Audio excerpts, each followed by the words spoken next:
सभी एकादशियों की तरह सावन मास के शुक्ल पक्ष की पुत्रदा एकादशी भी भगवान विष्णु को समर्पित होती है और इस एकादशी का व्रत पति पत्नी दोनों मिलकर पुत्र प्राप्ति के लिए रखते हैं।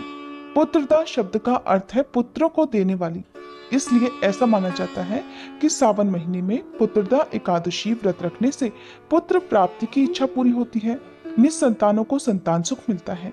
साल भर में 2 बार पुत्रदा एकादशी आती है, एक सावन महीने के शुक्ल पक्ष में और एक पौष महीने के शुक्ल पक्ष में।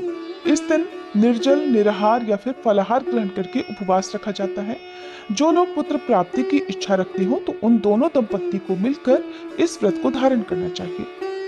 इस दिन अनाज, दालें, चावल, प्याज और मांसाहारी भोजन खाना सभी के लिए सख्त वर्जित माना जाता है। एकादशी व्रत की शुरुआत दशमी तिथि से हो जाती है और व्रती को दशमी तिथि को दोपहर तक केवल सात्विक भोजन ही करना चाहिए। दशमी तिथि को सूर्यास्त के बाद अन्न ग्रहण नहीं करना चाहिए। एकादशी के सूर्योदय से लेकर द्वादशी तिथि के सुबह तक व्रत के नियमों का पालन करना होता है। पूजा करने के बाद सम्मानित ब्राह्मण को भोजन कराने के बाद ही निर्धारित पारण मुहूर्त में व्रत का पारणा किया जाता है, यानी उपवास खोला जाता है। 5 दिनों तक चलने वाले लोकप्रिय झूलन उत्सव भी सावन पुत्रदा एकादशी से शुरू होता है। झूले को लताओं और फूलों से खूबसूरती से सजाया जाता है और उस झूले में भगवान कृष्ण और राधा रानी की मूर्ति को रखकर झुलाया जाता है। उत्सव का समापन श्रावण पूर्णिमा के दिन किया जाता है। सावन एकादशी का महत्व भविष्य पुराण में धर्मराज युधिष्ठिर और भगवान श्री कृष्ण के बीच संवाद के रूप में वर्णित है। यहाँ भगवान श्री कृष्ण ने स्वयं इस पवित्र व्रत को करने के अनुष्ठानों और लाभ के बारे में बताया है।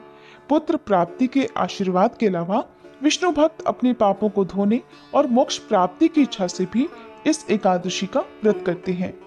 श्रावण शुक्ल पक्ष की एकादशी तिथि प्रारंभ होगी 15 अगस्त गुरुवार को सुबह 10:28 से और समाप्त होगी 16 अगस्त शुक्रवार को सुबह 9:39 पर।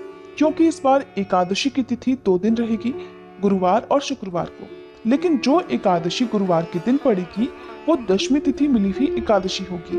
और शास्त्रों में ऐसा वर्णन मिलता है कि जब दशमी तिथि मिली हुई एकादशी हो तो उस तिथि को छोड़कर अगले दिन, जिसमें द्वादशी तिथि भी हो, उस दिन उपवास रखना सभी के लिए शुभ होता है, चाहे गृहस्थ जन हो या वैष्णव जन हो। इसलिए इस बार 16 अगस्त शुक्रवार के दिन ही पुत्रदा एकादशी का व्रत रखा जाएगा। एक दिन पहले दशमी तिथि के नियमों का पालन किया जाएगा और अगले दिन यानी शनिवार के दिन व्रत का पारणा किया जाएगा। अब पहले जानिए शुक्रवार के दिन रहने वाले शुभ मुहूर्तों के बारे में।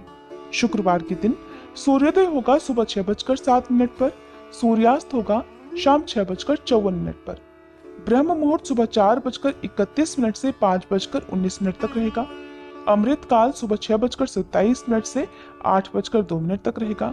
सुबह की पूजा आप ब्रह्म मुहूर्त से लेकर अमृत काल तक कर सकते हैं। अभिजीत मुहूर्त दोपहर 12:05 से 12:56 तक रहेगा और राहु काल सुबह 10:30 से दोपहर 12 बजे तक रहेगा। द्वादशी तिथि शुरू होगी 16 अगस्त शुक्रवार को सुबह 9:40 से और समाप्त होगी 17 अगस्त शनिवार को सुबह 8:06 तक। 17 अगस्त शनिवार के दिन सूर्योदय होगा सुबह 6:08 पर, सूर्यास्त होगा शाम 6:53 पर। ब्रह्म मुहूर्त सुबह 4:31 से 5:19 तक रहेगा। अमृत काल सुबह 7:11 से 8:44 तक रहेगा और राहु काल सुबह 9 बजे से 10:30 बजे तक रहेगा। अब जानिए हरिवासर समय के बारे में। तो 16 अगस्त शुक्रवार को यानी कि जिस दिन एकादशी का व्रत रहेगा उस दिन दोपहर में 3 बजे तक हरिवासर का समय समाप्त होगा। जैसा कि आपको हर वीडियो में बताया जाता है कि हरिवासर के समय भूले से भी एकादशी का उपवास नहीं खोलना चाहिए। अब जानिए पारण मुहूर्त के बारे में। 17 अगस्त शनिवार को सुबह 6:08 से 8:06 के बीच में व्रत का पारणा किया जाएगा। व्रत का पारणा हमेशा निर्धारित मुहूर्त में ही करना चाहिए। मुहूर्त बीतने के बाद यदि व्रत का पारणा किया जाता है तो ऐसा उपवास फलित नहीं होता है। ये थी आज की वीडियो, उम्मीद है आपको पसंद आई होगी। अगर अच्छी लगी हो तो प्लीज वीडियो को लाइक करके चैनल को जरूर सब्सक्राइब कीजिएगा ताकि इस दिन आप हमारे चैनल पर पुत्रदा एकादशी की कथा भी सुन सकें।